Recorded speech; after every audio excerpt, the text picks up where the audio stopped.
ఏమమ్మా శ్రీరెడ్డి, ఏంటో చెప్పావు కదా. మీరు గనక మీ జగనన్న గనక ఓడిపోతే ఏందో నగ్న ప్రదర్శన చేస్తానన్నావు కదా. నువ్వు అలా చేయొద్దులే కానీ అర్జెంటుగా నీ చేతికి నువ్వే నిప్పట్టేసుకో.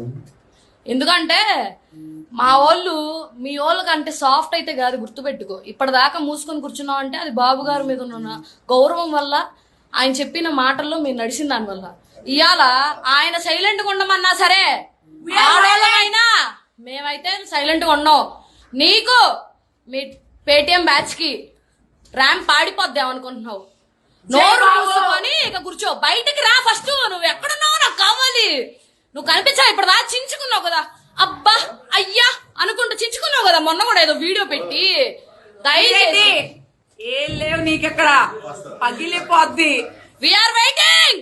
ఈ ట్రోలింగ్లు వెక్కిరింతల గురించి భయపడుతూ కూర్చుంటే కుదరదు జగనన్న. మన కార్యకర్తల్ని రోడ్ల మీద పడేసి ఆ పచ్చ టవల్స్ కప్పుకుని వచ్చిన మంద మన వాళ్ళ మీద పడుతుంటే మన వాళ్ళు ఏం చేస్తున్నారు నాకు అర్థం కావట్లేదు. లేదా ఈ రౌడీ రాజ్యంలో ఉండటం కొంతమందికి ప్రాబ్లం అయితే కనుక ఆంధ్ర విడిచి రండి బయటికి. వచ్చిన ప్రాబ్లం ఏం లేదు, టైం వచ్చినప్పుడు చూసుకుందాం.